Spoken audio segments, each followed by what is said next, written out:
What's good, I'm a Ruthless Addicts? It is your girl, Tika Deshawn. Thank you all so much for tapping in and tuning in to All Things Ruthless, home of the Ruthless Addicts. We're here to talk about All the Queen's Men, episode 6, the recap. It is entitled Never Scared. So the recap reads as follows.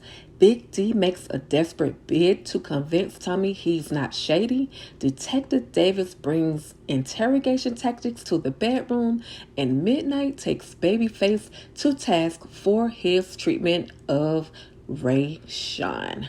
All right, you guys, are you ready to dive on into the latest episode of All the Queen's Men? Well, I am too. Let's get it. When we last saw that Big D walked into the basement where Tommy was with Casanova, he basically had to convince Tommy that he wouldn't tell. He first, of course, he thought, oh, I can just go leave. I won't get involved in this. This has nothing to do with me. But Tommy was like, nah, since you in it, you're in it. And proceeds to give him his weapon to take Casanova out. But first, Big D throws a few blows at Casanova. But then Big D convinces Tommy to allow him to use his own blicky to take Casanova out, and he does just that. He lets him know these are hollow points. These are going to not have a whole lot of blood. You're going to only see, it's going to only be internal. So he allowed him to do that, wrapped him up in some plastic,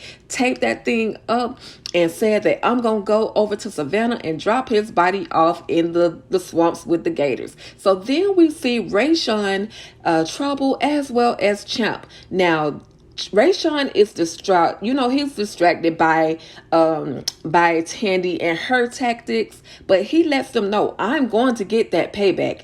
I'm going to do whatever I have to do to get Tandy and her husband, also known as Jack Watson. So then Rayshawn proceeds to let Trouble know, hey, if you're going through something, just let me know. You've been my friend since the beginning, and I have your back. But Trouble is not really trying to confide in Rayshawn like that, and she ends up leaving Rayshawn at the house with Champ. But again, then Rayshawn receives a text message from Tandy, which sends him even more over the edge. He's like, that's okay. She can do what she gonna do. I'm gonna leave alone for now, but I am going to get her. So then we see Dime and Tommy is trying to get Dime to hurry up so that they can basically get rid of the body of Casanova, who, quote unquote, has just been unalived. Now, y'all need to make sure y'all stay tuned to the end, okay?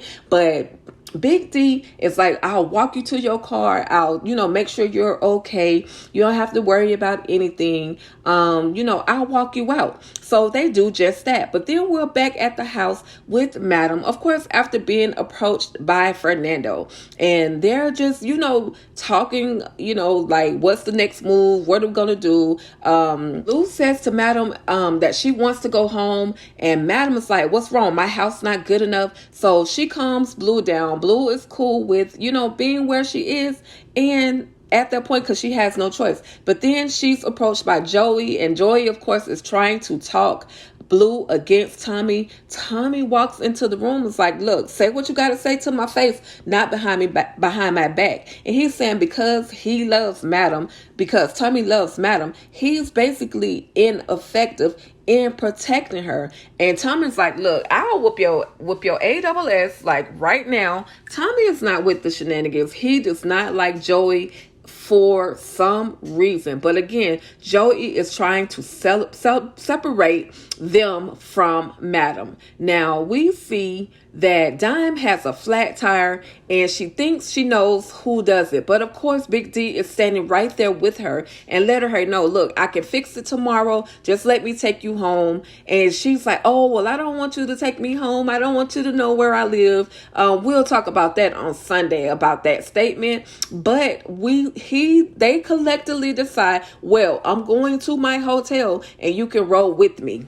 So she takes that ride with Big D. But then we see Amp and Fuego outside of Amp's apartment. And y'all, I think Amp's apartment belongs to Karen on Sisters. But anyway, we'll get back to that too. Fuego and Amp are outside talking, and Fuego noticed that Amp is super drunk, but Amp begins to get very nasty towards Fuego. He's like, man, what is it? Do you want to F me? Like, I don't never see you with any women.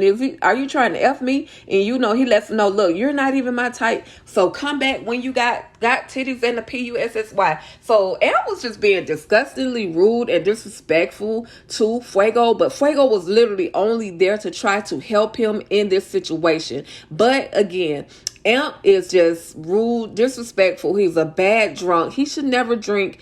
And it's just sad to see him in this position. I hope that he doesn't find himself in a mental place where he wants to destroy himself. But then we see that he looks down at his cell phone, and that fool has been tracking Dime, y'all. We know that's who he's been tracking, because he looks down, he sees that her location shows that she's at a hotel, and he is headed that way. But then we see Madam, she's watching the news, and she sees that Tandy's husband, also known as Jack Watson, is running for mayor, and she has a sudden idea that this could work in her favor. So she picks up the telephone, and y'all know who she's calling. She's calling Papa Cadillac, Papa James, Papa Jimmy. She's on the phone calling him and letting him know, hey, I know you said that we should basically work or try to get the governor's daughter, but I think we have another way. One of my customers has a husband who's running for mayor, and it looks like he's going to win. And so Papa Cadillac is like, okay, cool, let's go and try that angle. But then he also says, she says, I want to come and see you tonight. But he's like, no, just wait until Thursday and then just go as planned, because if it looks as if we're doing, things differently, then they'll be prone to looking more. But y'all, then we get the back shot that everybody has been looking for. Shout out to Nita the Diva. She's been wanting this back shot, and she got it, y'all. Y'all see that Detective Davis and Doc, the PhD, has gotten it in. We didn't see too much. I don't know what more y'all was really looking for, but the legs were up in the air, and he was doing a little pushing. But she's still talking this talk about, letting him, roll with her, like roll with me, so that we can shut your boss down. We know she's crooked, we know she's the devil, just work with me. But he's not budging, and she lets him know. But then Doc lets her know, look, you've been drinking way too much, you just talking crazy.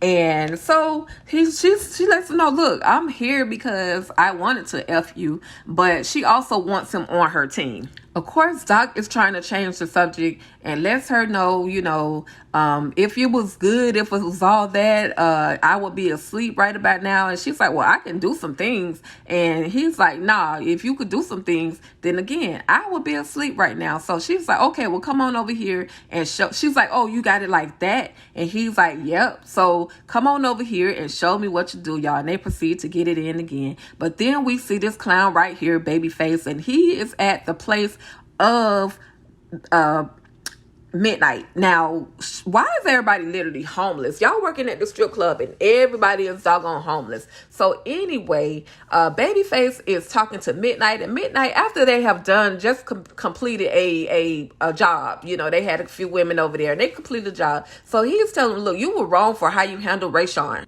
Yeah, he tells him, you were wrong for how you handled Rayshawn. And for a minute, I actually liked Midnight for telling Babyface the truth, but Babyface would never listen. He's always talking about getting some get back with people.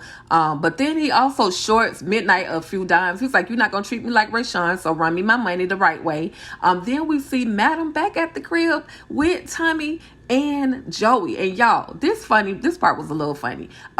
Joey proceeds, again, he is trying to separate Madam from Tommy. And so she's like, I couldn't sleep, so I'm out here in my living room. Joey, you can go take my bedroom. And Tommy proceeds, as she sit down, he explains to her what happened with Big D. But then he also says, Madam, do you want, some loving tonight? Now, y'all, this clearly explains to us that Madam and Tommy been getting it in. He's the all-around man. So anyway, she proceeds to let him know, no, I don't want any. She looks at him up and down and she's like, nah, I don't want any, but you can eat my pee later. Like, oh my God, Madam, really?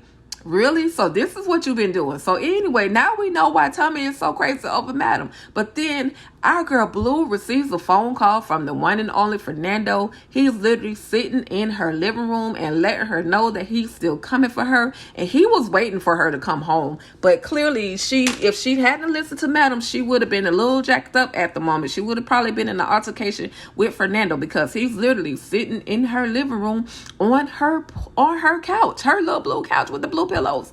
But anyway, Blue is like, if you want it, come and get it. So she's headed over for Fernando. But then we finally see Big D and Dime get into it, and there's some hugging and some kissing and some rubbing down. And of course, he's fondling her and playing around with her, and she's like, do you have any, because at first she's just playing it off, I don't want it, playing hard to get. Then she lets him know, hey, do you have any condoms? Because at this point, she's ready. She's ripe and ready. He done went down, and now she's ready. But then we see him go. He's like, yeah, I got some in my car. And he makes his way out to go to his car.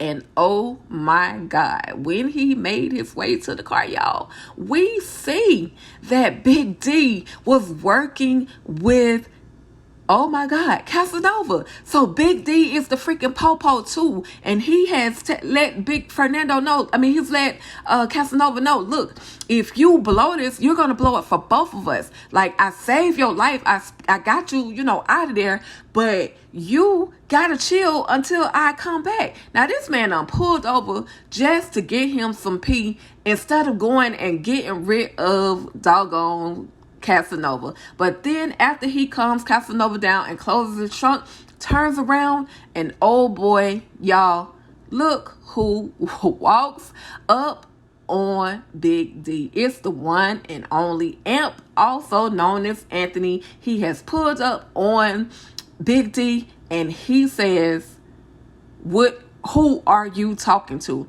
So, man, this man is in trouble. But anyway, you guys, make sure you all tap in on Sundays for All the Queens Men Virtual Club Eating, the after show recap with me and your girl, EJ, the TV Junkie. It goes down weekly. Y'all make sure y'all comment below. Let me know what y'all thought of this episode. Of course, I will be coming back with a few more breakdowns, but I really just had to give you guys this episode. Tune in on Sunday, because we are coming through. We're going to have an amazing time, as we do at Virtual Club Eating. We have a whole lot to talk about, okay? All right, y'all, that's about it. Thank you so much for tapping in and tuning in, and you already know, stay ruthless.